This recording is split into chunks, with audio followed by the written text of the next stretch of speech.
আজকে তোমাদেরকে বলবো সুন্দরবনের সেই বাঘের দেশের গল্প।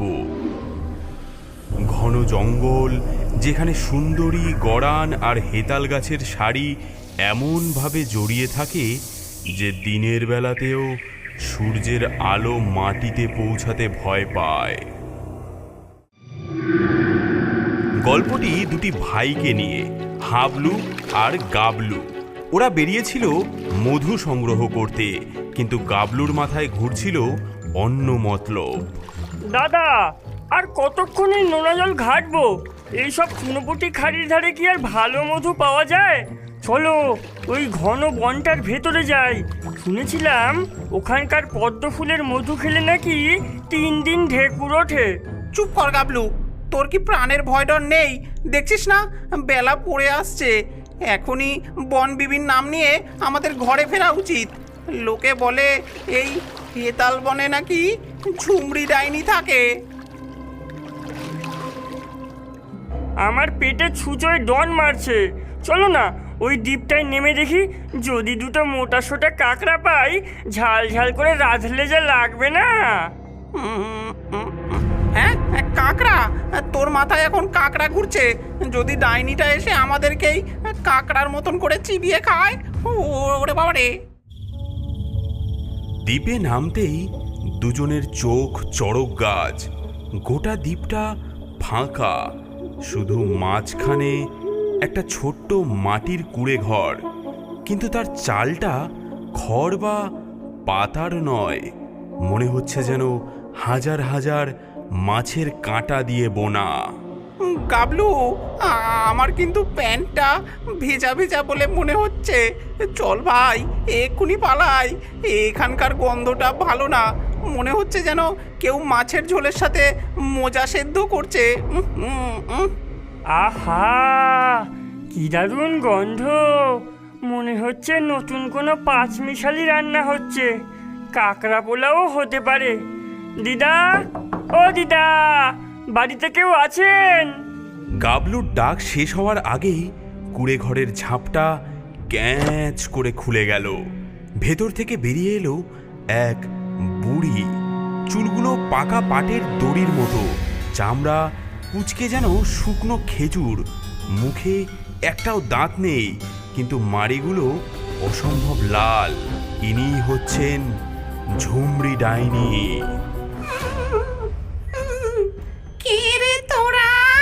আমার হুকুম ছাড়া আমার খাস দ্বীপে পা রেখেছিস যে বড়? হ্যাঁ, মাসুল এবার দিতে হবে তো। আমরা মধু খুঁজছিলাম দিদা।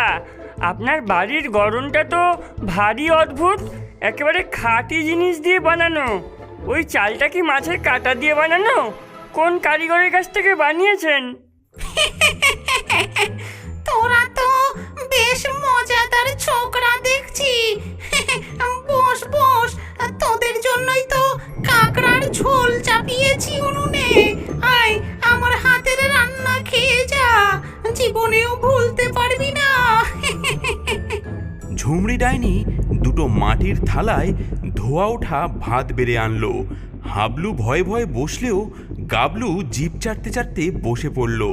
ডাইনি যেই না হাঁড়ি থেকে ঝোলটা ঢাললো, হাবলুর চোখ কপালে উঠল। গাবলুর জিভ মুখের ভেতরেই সেধিয়ে গেল। হ্যাঁ, এ কি? এ তো কাঁকড়া নয়। এগুলো কি? কেমন কিলবিল কিলবিল করছে? দিদা, আপনার কাঁকড়াদের পাখা গজিয়েছে নাকি? এগুলো তো উড়ছে। আরে আরে না, এগুলো তো সাপের বাচ্চা। চুপ চুপ, একদম চুপ। একটু উপরে সাজিয়ে দেওয়ার জন্য দিয়েছি। খা খা, ভালো ভালো স্বাদ লাগবে। খাবি কিনা বল, নাকি তোদেরকেই ছোলে চুবিয়ে দেব? ওরে বাবা রে, কি ভূতের পাল্লায় পড়লাম।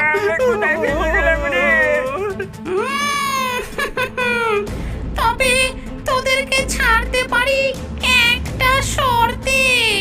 হ্যাঁ, কি শর্ত? আমার একটা বিশেষ রান্নার প্রণালী আছে, বাঘবাহারি খিচুড়ি। তার জন্য বাসমতি চাল, সোনামুগ ডাল, গাওয়া ঘি সব আছে। জিনিসই নেই। সুন্দরবনের সবচেয়ে বড় বাঘটার বাঁ দিকের সবচেয়ে লম্বা গোঁফটা, হ্যাঁ গোঁফ, যদি কাল সকালের মধ্যে এনে দিতে পারিস তবে তোদের এই এক হাঁড়ি মোহর দেব। মোহর? এ আর এমন কি কঠিন কাজ? আমি এক্ষুনি এনে দিচ্ছি দিদা, আপনি শুধু খিচুড়ির চালটা ধুয়ে রাখুন। হ্যাঁ, তুই কি পাগল হলি? জ্যান্ত বাঘের গোপ, বাঘ কি আর তোর আমার মতো দাড়ি কামানোর সাবান লাগিয়ে বসে থাকবে নাকি যে তুই আরামসে গোপ কেটে আনবি? হ্যাঁ, কিন্তু ততক্ষণে অনেক দেরি হয়ে গেছে। লোভী গাবলু তখন মোহরের স্বপ্নে বিভোর। দুই ভাই ডাইনির কাছ থেকে বিদায় নিয়ে গভীর জঙ্গলের দিকে রওনা দিল। ওরে ওরে, কি কি ঝামেলায় পড়লাম। দাদা, এত ভয় পাচ্ছিস কেন? ভাব একবার, এক হাড়ি মোহর পেলে আমরা কি কি করব। প্রথমে একটা বড় মিষ্টির দোকান খুলবো, তারপর রোজ 1 কেজি করে রসগোল্লাও খাবো। হালু, ওরে ওরে, ওটা কি? দাদা পেয়ে গেছি, বাঘটা ওই ঝোপের মধ্যেই আছে। চলো চলো, আমাদের গোফ অভিযান শুরু করা যাক। দাঁড়া দাঁড়া গাবলু, এত সহজ নয়। আমার ষষ্ঠ ইন্দ্রিয় বলছে কিছু একটা গোলমাল আছে এখানে। বাঘ থাকলে তো হরিণ শেয়াল সবাই দৌড় লাগাতো, এখানে তো একটা টিকটিকিও নড়ছে না। ওরা পা টিপে টিপে ঝোপটার দিকে এগোতে লাগলো।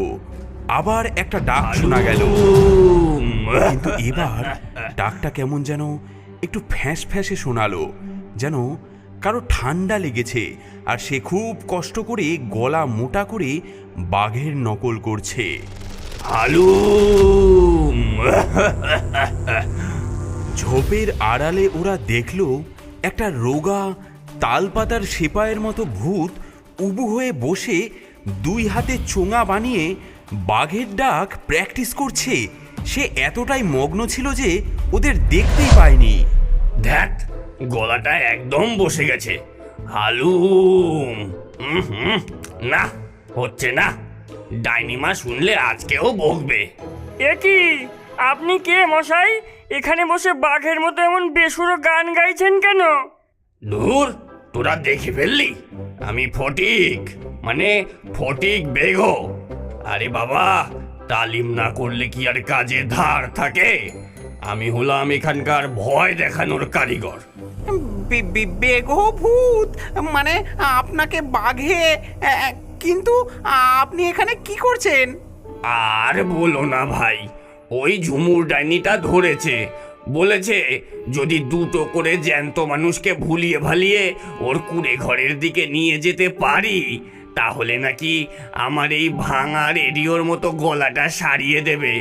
তাই তো এখানে বসে বাঘের ডাক অভ্যাস করছিলাম, কিন্তু হচ্ছেই না। তোমরাই বলো, এই গলায় কি ভয় পাওয়ানো যায়? আপনার দ্বারা হবে না, আপনি বরং কাশির সিরাপ খান। আসল বাঘ কোথায় পাবো বলতে পারবেন? আমাদের খুব দরকার।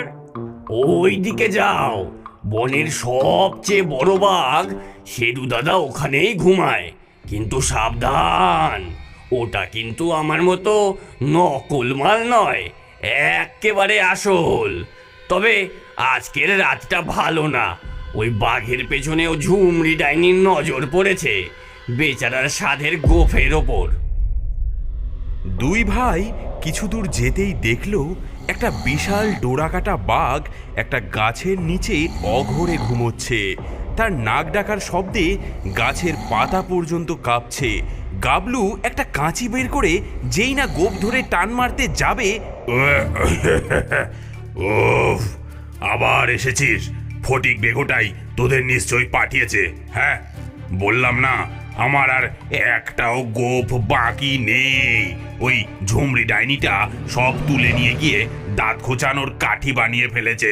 ওফ, ওরে বাবারে, এ তো আমাদেরকে খেয়ে ফেলবে বলে মনে হচ্ছে। কিরে, হাঁ করে কি দেখছিস? ভূত দেখিসনি কোনোদিন বুঝি? তোদেরকেও ওই মোহরের লোভ দেখিয়েছে, তাই না? হ্যাঁ, মানে ওরে হতভাগা, ওগুলো মোহর নয়, ওগুলো আসলে শামুকের খোল, যাতে ডাইনির জাদু করা রয়েছে। যেই তোরা ওতে হাত দিবি সঙ্গে সঙ্গে পুঁটি মাছ হয়ে যাবি। তারপর তোদের দিয়েই ঝাল চচ্চড়ি বানাবে ওই ঝুমরি ডাইনি। হ্যাঁ, হ্যাঁ, তাহলে এখন উপায়? আমরা তো ডাইনিকে কথা দিয়ে ফেলেছি। উপায় তো একটা আছে। ঝুমরি ডাইনির একটা পোষা জিন আছে, নাম তার ঘটনা। বেচারাকে একটা ছোট্ট আতরের শিশিতে ভরে রেখেছে ওই ডাইনি। যদি তোরা ওই বোতলটা খুঁজে পাস তাহলেই কেল্লা ফতে। ওই জিনটাই ডাইনিকে জব্দ করতে পারবে। হ্যাঁ। হাবলু, গাবলু আর বাঘভূত পা টিপে টিপে ডাইনির কুঁড়ে ঘরের কাছে আসে। ডাইনি তখন খাটিয়ায় শুয়ে বিশ্রীভাবে নাক ডাকিয়ে ঘুমোচ্ছে। যা, তোরা ভেতরে যা, আমি বাইরে পাহারা দিচ্ছি। যদি ডাইনিটা ওঠে আমি একটা জোরে গর্জন দেব। এই, আমিও দেব। তুই চুপ কর ফটকে, তোর ডাকে ডাইনি ভয় পাওয়ার বদলে হেসে ফেলবে। হ্যাঁ।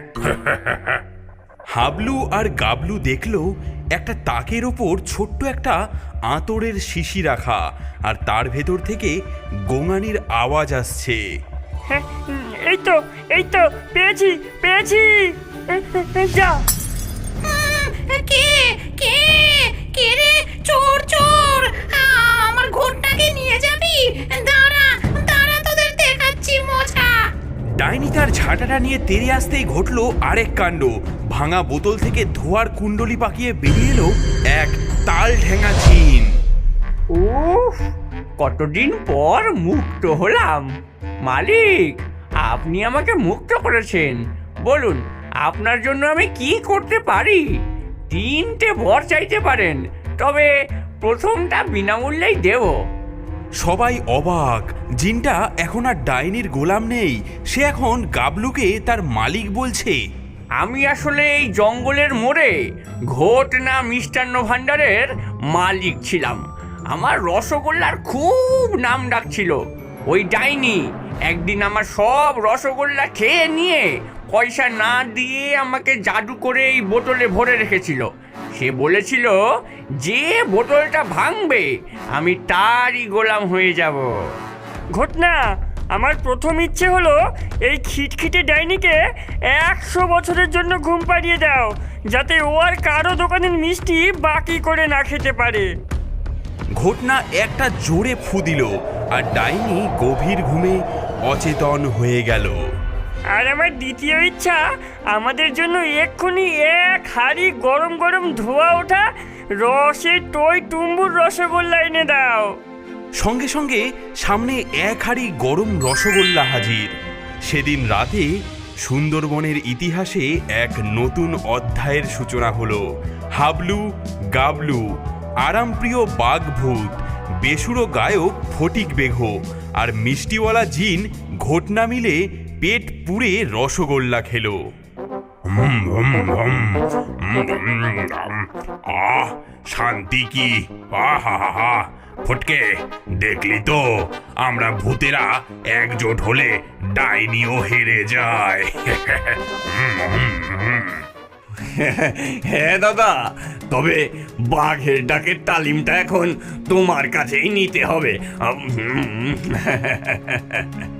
পরদিন সকালে ঘটনা তার জাদুর কার্পেটে করে হাবলু আর গাবলুকে গ্রামের ঘাটে পৌঁছে দিয়ে গেল। তাদের হাতে ছিল আরও 1 হাঁড়ি রসগোল্লা।